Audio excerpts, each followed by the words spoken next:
시청자 여러분 안녕하십니까? 이몽수의 정상회담 2부 시작하겠습니다. 오늘도 좀 영화 얘기를 하나 좀 말씀을 좀 드리려고 합니다. 저번 주말에 이제 워스라는 그 영화를 봤습니다. 그 영어로 WORTH 가치라고 이제 보통 번역되는 그 영화인데, 이 영화는 이제 2021년작이고요. 그 과거 이제 팀 버튼 시절에 배트맨으로 출연해서 유명하였던 마이클 키튼, 그다음에 각종 영화에서 아주 연기력이 높은 이제 악마는 프라다를 입는다에서 이제 편집장의 어떤 그 변덕을 중간에서 조절하는 역으로 열연하였던 스탠리 투치, 그다음에 이제 스파이 브릿지에서 이제 톰 행크스의 부인으로 출연했던 에이미 라이언이 이제 조연을 맡은 영화이고, 이제 이 영화의 내용은 2001년 9.11 사태가 이제 발생해서 이제 막대한 이제 미국 시민들이 피해를 입었는데, 참 이런 부분은 참 발빠르죠. 기득권 정권 권력들은. 그래서 사태가 딱 발생하고 이제 사상자가 어마어마한 것이 확인되니까 발빠르게 이제 부시 행정부와 의회는 이제 희생자들의 어떤 소송, 그러니까 항공기를 탑승한 것으로 인해서 발생한 또 손해고, 또 그 항공기가 무역센터 빌딩에 충돌함으로 인해서 이제 발생한 피해 사고다 보니까 항공사 등이 여기에 대해서 이제 소송을 제기하게 되면 거액의 이제 소송에 휘말리는 것 자체로 이제 기업이 위축이 되고, 또 거액의 배상까지 이제 물게 되면은 경제 전반이 이제 악화된다는 것을 이제 명분을 내세워서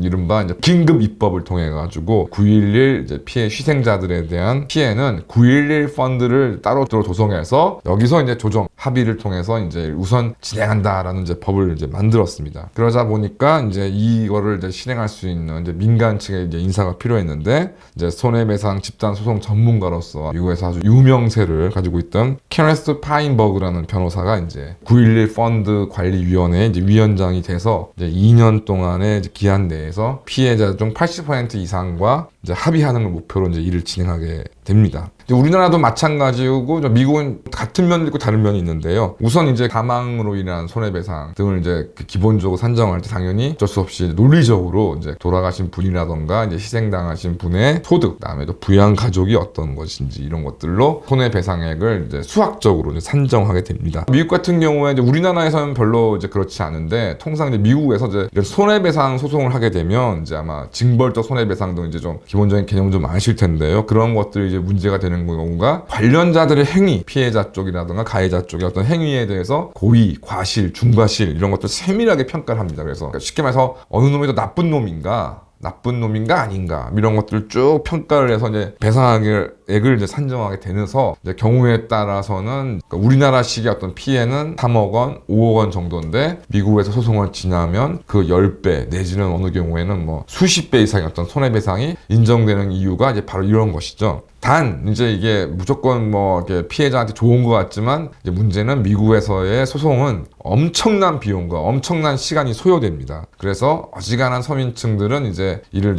소송을 진행하기를 사실상 이제 어렵고, 그래서 이제 에린 브로코비치 같은 영화에서도 보면은 이제 이 경우에 이제 변호사들이, 특히 대형 이제 로펌들이 자신들이 어떤 이제 비용을 부담을 해서 이제 받아내게 되는 거액의 배상금 중에 반 정도까지도 막 가져가게 되는 뭐 이런 일들이 미국에서 심심치 않게 벌어집니다. 그래서 엄청난 비용이 소요되기 때문인데요. 이런 상황에서 당연히 이제 뭐 나중에 다 밝혀진 얘기지만 9.11 사태 당시에 뭐 음모론은 차치하고서라도 뭐 미국 연방 정부라던가 이제 항공 관제를 관장하는 관청, 그다음에 군, 항공사, 그다음에 공항 뭐 이런 쪽에서 당연히 제대로 보안 관리를 하지 못했기 때문에 테러범들이 비행기를 납치해서 이제 그런 끔찍한 일을 벌어졌던 것인데요. 뭐 이러다 보니까 이제 이런 대한 과실에 대한 입증이 이제 문제가 되는 이제 사건들이 벌어지게 되고, 당연히 이제 사고가 발생한 곳이 이제 펜타곤은 이제 대부분 아마 군인들이라던가 이제 이런 민간인들, 일반인들이 중심이라면, 이제 무역센터 같은 경우에는 이제 로펌이라던가 또 증권회사의 아주 고소득 연봉자들이 있었기 때문에 이제 이런 사람들의 이제 소송을 대리하는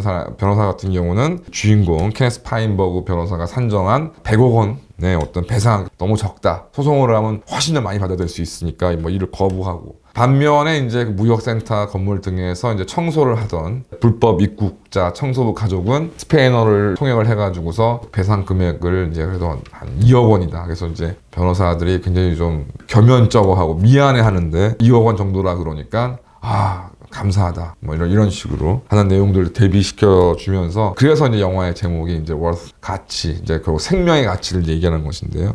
결국 이제 이런 내용들이 사실 당시에도 좀 문제가 많이 됐었습니다. 그래서 인정될 수 있는 피해자, 피해의 정도도 이제 제대로 정리되지 못해서 사고 당시에 당연히 많은 이제 뉴욕뿐만 아니라 인근의 이제 뉴저지라던가 다른 지역의 이제 소방관과 구급대원들까지 이제 총 출동을 해서 이제 구조 작업을 벌였었는데 그 건물에 이제 들어갔다가 희생당한 이제 분들뿐만이 아니라 주위에서 이제 구조 작업이나 이제 현장을 이제 정리하는 작업에서 이제 성면 등이 이제 영상을 보시면은 이제 모연 연기들이 대부분 다 성면으로 이제 알려졌는데요. 이제 그런 성면들을 이제 흡입을 했었는데 당연히 2001년 9월 11일 그 직후에는 그 이제 증상이 나타나지 않다가 뭐 1년, 2년 후에 이제 성면 흡입으로 인한 이제 피해가 발생했는데도 미국 의회에서 만든 법이라던가 이 파인버그 변호사가 마련한 이제 보상 기준에는 거기에 포함되어 있지 않아서 굉장히 좀 논란이 됐었고, 뭐 영화에서는 이제 추후 입법을 통해서 해결됐다고는 설명을 하고 있습니다만은 마이클 무어의 영화 시코에서도 이제 이런 내용들이 언급이 되고 있습니다. 다 차치하고 나서 이제 가족을 이제 잃어버렸던 뭐 그 가족이 영웅이었던 일반인이었던 자식이었던 가장에 상관없이 이제 그 순간에 이제 가족을 잃게 돼서 남아있는 사람들이 겪게 되는 이제 이 슬픔, 또 구조대원으로서 영웅으로 이제 죽은 것으로 이제 알려져 있는데 이제 알고 보니 그 사생활은 영웅적이지 않은 내용들이 밝혀지게 되고 이제 이를 알게 된 파인버그 변호사가 이거 어떻게 이걸 가족들한테 얘기를 해야 되나 말아야 되나 뭐 그런 고민하는 모습들, 그다음에 배상 절차를 고민하는 이제 실무 변호사들이나 스태프들의 어떤 고민, 또 여기서 이제 그 파인버그 변호사와 피해자, 희생자 쪽하고 갈라지는 부분이 어쩔 수 없이 전문가의 일종의 함정이라 할 수 있는데요. 손해배상을 하는데 소득을 고려해야 되는 거고, 소득이 많으면 이게 뭐 많이 배상을 받고 소득이 많지 않으면 적게 배상받는 것을 당연히 생각하던 이제 파인버그 변호사의 입장, 과연 이런 가치, 분명히 이제 영화 초반에 파인버그 변호사는 이건 사람의 철학적 어떤 가치를 얘기하는 것이 아니라 경제적 가치와 법률적 가치를 얘기하는 것 뿐이다라고 얘기하지만 과연 그런 것으로 다 무마될 수 있는 것인지 라는 좀 그 고민이 좀 영화 속에 좀 잘 그래도 표현되어 있는 것 같아서 개인적으로 굉장히 좀 재미있게 봤고, 다만 이제 뭐 아무래도 할리우드 영화다 보니까 이게 뭐 마지막에는 이제 좋은 내용으로 좀 꾸며지긴 했지만 하여튼 결과적으로 이런 것들이 그 엄청난 어떤 일들이 발생했을 때 이에 대해서 얼마만큼의 보상과 배상이 적절한가, 아니 그걸 떠나서 그러한 보상과 배상이 어떤 의미를 가질 수 있는 것인가에 대해서 생각해 보게 되는 좋은 영화였다고 생각합니다. 최근 이제 뒤늦게 이제 백신 접종 피해에 대해서 선거철이 다가오니까 이에 대해서 참 침묵으로 일관하고 있던 정치권이 이제 대선이 가까우니까 백신 접종 피해에 대해서 여러 가지 이야기들이 나오고, 이제 얼마 전에 대한변협에서 이제 이런 공청회를 주최한 적이 있습니다. 거기에 당연히 이제 거수기당, 떵당, 뭐 정의당, 그다음에 국민의당까지 뭐 네 당의 그 후보 측도 다 참여를 했고, 나와서 하는 얘기가 백신으로 인한 피해를 뭐 최대한 해줘야 된다. 치료비는 물론이고 뭐 이로 인한 장애, 뭐 위로금, 뭐 일시 손해 배상 뭐 다 해줘야 된다. 배상금 엄청나게 줘야 된다. 뭐 여기는 일치를 하더라고요. 그래서 참 그거를 공청회를 이제 저희가 온라인으로 제가 지켜봤는데 첫 번째 느끼는 게, 아니 모두 그렇게 배상금 증액을 앞다투어 얘기하는데 도대체 이제까지 백신 피해에 대해서 피해가 안 이루어지지 않은 이유는 도대체 뭔가? 또한 결국 이제 이 백신 접종으로 인한 피해라는 것이 굉장히 좀 억울한 측면이, 문가리 정부에서는 극구 부인하지만 결국 다 국가가 강제로 한 거 아닙니까? 괜찮다고 해서 맞으자고 해서 맞은 거 아닙니까? 그러는데 어느 날 가족이 사망하고 큰 장애를 입고 식물인간이 되고 지금 이런 일이 벌어지고 있는데, 도대체 이 일이 벌어진 거에 대한 책임은 도대체 누가 있는 것인가? 이에 대해서는 아무도 언급을 하지 않습니다. 그냥 막 돈으로 더해준다 만다 뭐 이런 얘기들만 잔뜩 하더라고요. 정말 좀 보면서 약간 좀 우라가 치밀었었는데, 또 한 가지 좀 묻고 싶은 것이, 그럼 앞으로도 지금 또 무슨 정은경이는 전 국민을 대상으로 한 건 아니지만 4차 접종을 지금 얘기를 했습니다. 그러면 이 법이 지금 뭐 얼마만큼 빨리 입법이 되는지는 모르겠습니다만, 그러면 배상만 이루어지면 또 이런 무차별적인 백신 접종 강요는 허용이 되는 것인가요? 이재명은 2월 20일 날 3월 10일 그러니까 자신이 대통령이 당선이 되면 그 다음 날부터 불필요한 과잉 방역을 중단하고 부스터샷을 맞은 분들은 밤 12시까지 자유롭게 영업하게 하겠다라고 얘기합니다. 이게 도대체 무슨 말인지 잘 모르겠습니다. 왜 지금 이게 안 되는 것이며, 부스터샷을 맞으면 밤 12시까지 술 먹고 돌아다녀도 방역에 아무런 문제가 지금 없는 걸로 확인은 됐나요? 최근 코로나 확진 재택치료는 정말 실제로 방치인 게 좀 드러났고, 또 웃기는 것이 확진 이후에 자가 격리 기간 내에 증상이 없으면 그냥 해제입니다. PCR 검사도 하지 않습니다.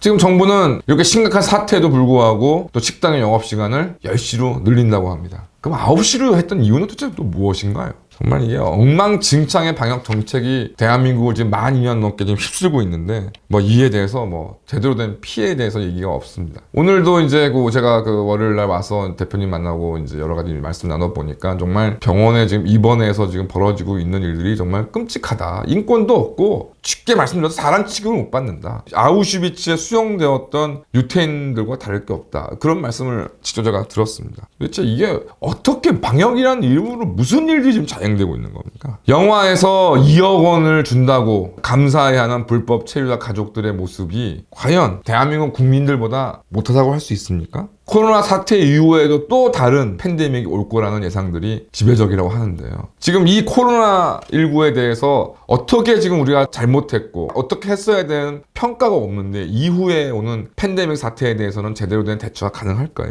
결국 가장 큰 문제는 이 꽉 막힌 공론의 장에서는 인간의 가치라는 거는 있을 수가 없다는 말씀입니다. 그러니까 이게 어떤 어느 것이 정답이고 아니냐 이게 중요한 것이 아니라 서로 다양한 의견들 또 그나마 합리적이고 상식적인 의견들이 공론의 장에 올라와서 서로 생각을 해보는 기회가 되어야 되는데 이게 우파란 이름으로 좌파란 이름으로 보수란 이름으로 진보란 이름으로 방역이란 이름으로 이것이 한 가지 이야기가 일방적으로 공론의 장에서 이제 언론사들까지 전문가라는 사람까지 다 합세를 해서 그렇게 될 때 발생하는 비극은 누구도 막을 수가 없다. 거기서 인간으로서의 가치는 사라진다라는 얘기를 생각을 해보게 됩니다. 이번 대선 과정에서 혁명21과 황장수 대표가 철저하게 외면당했습니다. 그러던 상황에서 이제 문재인 심판도 외치지 않는 보수, 이른바 친박. 결국 이런 공론의 장에서 그래도 선관위에 등록된 정당의 목소리가 이런 공론의 장에서 배제되었을 때 저희 같은 정당도 아닌 자영업자나 서민들의 목소리가 공론의 장에서 배제되는 것은 어찌 보면 너무나 당연하다라는 생각이 좀 들고 그러니까 이런 상황 속에서 오히려 저는 왜 혁명21이 대한민국에 필요한가를 확인해보는 계기라고 생각합니다. 대표님이 이제 돌아오셨고 대사님도 상태가 많이 호전되셨다고 하니 곧이어서 이제 혁명21은 모든 멤버가 같이 돌아오게 되고